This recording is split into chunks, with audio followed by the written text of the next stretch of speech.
मोदी सरकार, उसमें तमाम खामियां हैं। 4 साल के बाद उन लोगों का क्या होगा? आपने तमाम ऐसे वीडियो देखे होंगे कि कैसे कैसे लोगों को उसमें डाला जा रहा है, वो अलग बात है।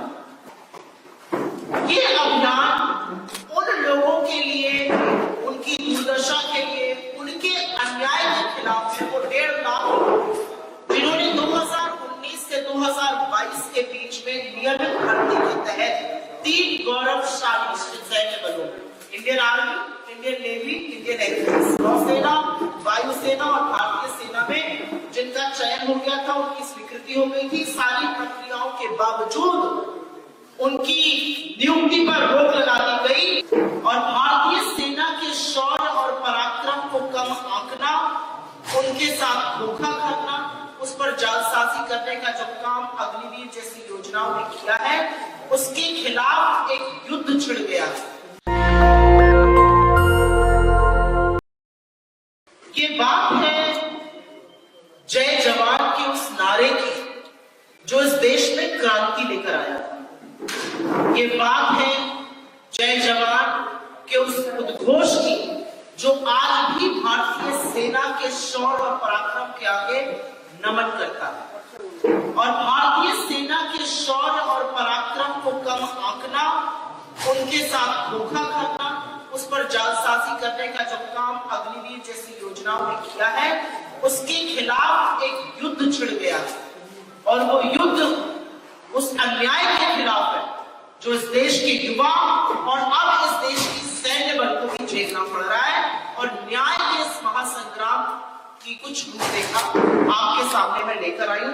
3 सुर्खियां बोल देती हूं, उसके बाद डिटेल में बात कर लेंगे। अग्निवीर जो योजना लाई मोदी सरकार, उसमें तमाम खामियां हैं। 4 साल के बाद उन लोगों का क्या होगा? आपने तमाम ऐसे वीडियो देखे होंगे कि कैसे कैसे लोगों को उसमें डाला जा रहा है, वो अलग बात है। लेकिन करीब 1.5 लाख युवा जिन्होंने सारे एग्जाम पास करने थे, उनके सपनों को चकनाचूर कर दिया। आज बेरोजगारी 45 साल में सबसे ऊंचे लेवल पर है। और इसीलिए जो 10 साल से अन्याय और बेरोजगारी का दंश इस देश ने सहा है, इसमें जय जवान अभियान की शुरुआत करनी जरूरी होगी। और उसका घोष खुद राहुल गांधी जी ने भारत जोड़ो न्याय यात्रा में 31 जनवरी को करके दिया। ये राष्ट्रव्यापी महासंग्राम, एक महाअभियान है। जय जवान अन्याय के विरुद्ध न्याय का युद्ध। और अब मैं इसके बारे में जो जो चीजें हुई है उस पर थोड़ी चर्चा कर लेते हैं। ये अभियान उन लोगों के लिए, उनकी दुर्दशा के लिए, उनके अन्याय के खिलाफ है। वो 1.5 लाख जिन्होंने 2019 से 2022 के बीच में नियमित भर्ती के तहत 3 गौरवशाली सैन्य बलों, Indian army, Indian navy, Indian air force, नौसेना, वायुसेना और भारतीय सेना में जिनका चयन हो गया था, उनकी स्वीकृति हो गई थी। सारी प्रक्रियाओं के बावजूद उनकी नियुक्ति पर रोक लगा दी गई और अचानक सशस्त्र बलों पर यह थोप दिया गया। और ये सिर्फ हम नहीं कह रहे, आर्मी के पूर्व chief of defence staff Shri Naravane ji ने खुद कहा है, किताब में इसका जिक्र किया है और कहा है कि कैसे वो स्तब्ध थे कि ऐसी योजना थोपी गई। और वो स्तब्ध थे कि ये सिर्फ भारतीय सेना पर नहीं, नौसेना और वायुसेना पर भी थोपी गई। और वो ये सोचकर सुनकर भी स्तब्ध थे कि कैसे जहां पर 75% लोगों को रिटेन करना था, महज 1/4 25% लोगों को रिटेन करने की इस योजना को प्रारूप दिया गया। तो इसका विरोध सैन्य बलों के अंदर से हो रहा है, क्योंकि ये भारतीय सेना के पराक्रम के साथ खिलवाड़ है। और इस अभियान के तहत हमारी 2 महत्वपूर्ण मांगे। हमारी पहली और बहुत बड़ी मांग है कि ये जो 1.5 लाख लोगों को आपने वंचित किया, जिन्होंने टेस्ट पास किए, जिन्होंने इंटरव्यू पास किए, जिनका मेडिकल प्रशिक्षण भी हो गया था, उनको जो आपने वंचित किया, उनकी तुरंत आप बहाली कीजिए और पुरानी नियम कानून पर कीजिए। और हमारी दूसरी और बड़ी मांग, और ये सिर्फ हमारी मांग नहीं है, देश के युवाओं की मांग है, उन लोगों की मांग है जो लगातार राहुल जी से, लगातार हम लोगों से अलग अलग प्लेटफॉर्म्स पे, अलग अलग जगहों पर मिलते हैं कि रक्षा बलों में पुरानी भर्ती प्रणाली जो है वो वापस बहाल की जाए। ये माहौल है देश की रक्षा के साथ, देश के सैन्य बलों के साथ। एक रूपरेखा है, टाइम टेबल है। इस पूरे महाआयोजन को 3 चरणों में आयोजित किया जा रहा है। जो पहला चरण था वो संपर्क, जनसंपर्क का था, जिसका लक्ष्य था 30 लाख परिवारों तक पहुंचना। 1 फरवरी से 28 फरवरी तक ये चलेगा। इसके लॉन्च के पूर्व की कुछ गतिविधियां आपको बता देना चाहती हूँ। बहुत सारे सैनिक करीब 300 से ज्यादा लोकसभा कंस्टिट्यूएंसीज में गए। उन्होंने वहां पर लोगों को संबोधित किया। आप जैसे प्रबुद्ध पत्रकारों को, प्रेस के साथियों को संबोधित किया और अपनी भी इनकी खामियां बताई और ये गुहार लगाई कि आप पुरानी भर्ती प्रणाली को वापस लाइए। इसका दूसरा चरण सत्याग्रह है और अधिक से अधिक उन युवाओं के परिवारों तक पहुंचना है, जानकारी इकट्ठा करना है और उनको इस अभियान के बारे में अवगत कराना है। आपकी जानकारी के लिए बता दूं कि रक्षा परिवारों को न्याय पत्र, एक फॉर्म को हम भेज रहे हैं, वितरित किया जाएगा और उनको इस आंदोलन में शामिल होने के लिए हम आह्वान देंगे और आह्वान दिया भी जा रहा है। न्याय पत्र के द्वारा एक हस्ताक्षर अभियान भी किया जाएगा और इसकी सारी जानकारी डिजिटल रूप में सरकार के सामने, डिजिटल रूप में नीति निर्माणकर्ताओं के सामने रखी जाएगी और न्याय पत्र का स्टिकर जो लोग इसमें, इस महाअभियान में, इस महासंग्राम में, इस महायज्ञ का हिस्सा बनते हैं, उनके घरों पर एक न्याय स्टिकर लगाया जाएगा।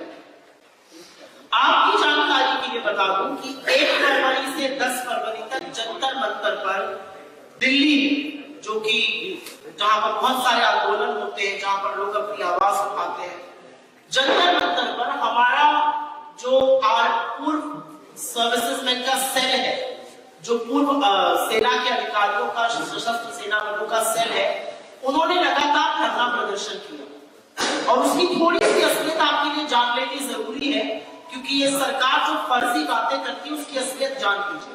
कर्नल रोहित चौधरी उस सेल के, उस डिपार्टमेंट के अध्यक्ष हैं। उन लोगों को जब वहां पर जगह नहीं मिली तो उन्होंने उपराष्ट्रपति को ज्ञापन दिया, अनुरोध किया। उनके घर में 6 फरवरी को 150 युवाओं के साथ कर्नल रोहित चौधरी को ही गिरफ्तार कर दिया गया। तो सरकार की काम और सरकार की कर्तव्य और सरकार की कथनी और करनी में इतना अंतर है कि जिस व्यक्ति ने देश की यूनिफॉर्म, सेना की यूनिफॉर्म पहनकर अपने छाती पर गोली को खाना स्वीकार किया, उसके खिलाफ अमित शाह की दिल्ली पुलिस ने FIR लॉन्च करी और उनको गिरफ्तार किया। लेकिन इससे क्या हमारे हौसले टूट जाएंगे? बिल्कुल नहीं। हम अपने अगले चरण की बात करेंगे। 5 मार्च से 10 मार्च सभी शहरों में धरना दिया जाएगा। समन्वय समिति का गठन होगा। ये धरना ज्यादातर शहरों में शहीद चौक या महात्मा गांधी चौक होता है, वहां पर दिया जाएगा, वहां पर आयोजित किया जाएगा और सभी जिलों में 50 किलोमीटर तक पदयात्रा निकालने का हमारा लक्ष्य है।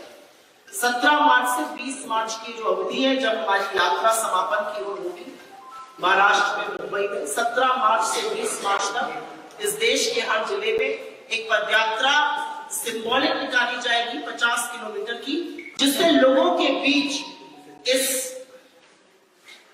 सेना की अवमानना का, सेना के इस अपमान का, युवाओं के भविष्य का, सेना के अपने भविष्य का, राष्ट्रीय सुरक्षा के साथ जो खिलवाड़ किया जा रहा है, वो मैसेज जरूर जाए। हम एक मिस्ड कॉल नंबर यहां से आपके माध्यम से जारी कर रहे हैं, उसको मैं पढ़ देती हूँ। 9999812024। मैं फिर से बोल देती हूँ, 9999812024। और जैसा कि यूपी की भाषा में बोला जाता है 9999812024। हमसे जुड़ने के लिए इस नंबर पर मिस कॉल दी जा सकती है, अन्यथा आप jayjawan.in JAYJAWAN.in पर लॉगिन करके भी अपना समर्थन हमें दे सकते हैं। ऐसा करना क्यों जरूरी है? ऐसा करना इसलिए जरूरी है क्योंकि ये सेना के साथ खिलवाड़ नहीं हो सकता। वो सेना जो सियाचिन की बर्फीली पहाड़ों पर बैठकर सुनिश्चित करती है कि हम और आप यहां पर बैठकर बात कर सके, उनके भविष्य के साथ खिलवाड़ नहीं हो सकता। उन मां बापों के आंसुओं के साथ खिलवाड़ नहीं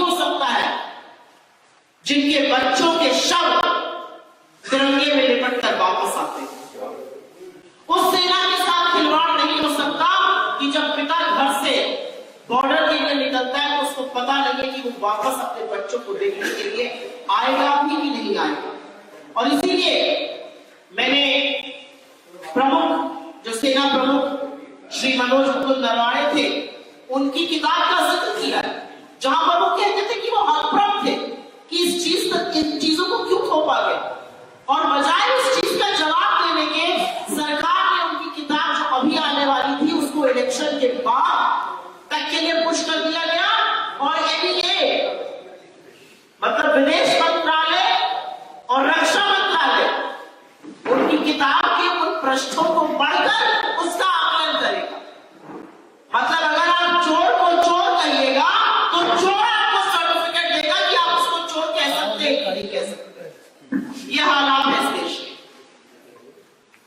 पर जैसा कि मैंने आपको कहा कि आकांक्षाओं को कुचलने का यह जबरदस्त काम हुआ है, और क्या क्या इसमें इन अग्निवीरों को नहीं मिल रहा है उसका जिक्र कर लेना जरूरी है। इस अग्निपथ में चयनित युवाओं को नियमित सैनिकों से कम वेतन मिलता है। इनका मासिक वेतन करीब 21,000 रुपए है और सैनिकों को 45,000 मिलते हैं। और ऐसा नहीं है कि ये शहीद नहीं होते। अभी आपने देखा कि कैसे 22 साल तक अग्निवीर शहीद हुआ और उसकी मां का क्या हाल था। मेरे ख्याल से अभी सार्वजनिक रूप से 2 अग्निवीरों के शहीद होने की भी खबर आ चुकी है, और इस देश की सुरक्षा में वो लोग शहीद हुए। एक नियमित सेना के जवान को 15 साल तक पूरा वेतन मिलता है, उसकी पेंशन उसके जीवन काल तक होती है। अग्निपथ में चयनित युवा के परिवार को तब तक लाभ मिलता है जब तक पत्नी और माता पिता जीवित हैं। अग्निपथ में चयनित युवा को चिकित्सा और अन्य सुविधाओं का लाभ नहीं मिलता है। 15 साल तक फुल पे रिटायरमेंट जो बाकी लोगों को मिलता है वो नहीं मिलता है। एक सैनिक की शहादत पर 75 लाख इंश्योरेंस का दिया जाता है, वो नहीं मिलता है। 55 लाख रुपए की एक्सग्रेशिया अमाउंट राशि नहीं मिलती है। मेडिकल फैसिलिटी नहीं मिलती है, सीएसडी फैसिलिटी नहीं मिलती है। सभी तरह के मिलिट्री बेनिफिट और जो बाकी प्रावधान सरकार अनाउंस करती है वो नहीं मिलती है। 4 साल के बाद क्या किसी ने ये चिंता जताई है कि अग्निवीरों का क्या होगा? क्या किसी ने सोचा है कि ये भी रोजगार एक्सचेंज के बाहर बेरोजगारी का तख्ता लेकर खड़े रहेंगे? क्या किसी ने ये सोचा है कि सैन्य प्रशिक्षण इन अग्निवीरों का आगे क्या होगा? क्या किसी ने सोचा है कि स्थिति कितनी गंभीर हो सकती है? तो हमारा अपना मानना है कि तमाम ऐसी बातें हैं जिसकी वजह से इस स्कीम पर प्रश्न लगे, और इसलिए प्रश्न लगे क्योंकि इस देश का एक बड़ा वर्ग सैन्य बलों की ओर, पुलिस सर्विसेज की ओर, अर्धसैनिक बलों की ओर आकर्षित होता था। लेकिन एक आंकड़ा मैं पढ़ रही थी और उस आंकड़े ने मुझे चौंका दिया। 2000, और यह आरटीआई का आंकड़ा है, सरकार का आंकड़ा है, 2022-23 में। नेशनल दस्तक की आपसे गुजारिश है कि अगर इसको बचाना चाहते हैं तो नेशनल दस्तक को सब्सक्राइब करने के लिए रेड कलर के सब्सक्राइब बटन को दबाएं, फिर बेल आइकन की घंटी दबाएं। नेशनल दस्तक को बचाने के लिए बहुत जरूरी है कि हर खबर को शेयर करें, लाइक करें, कमेंट जरूर करें।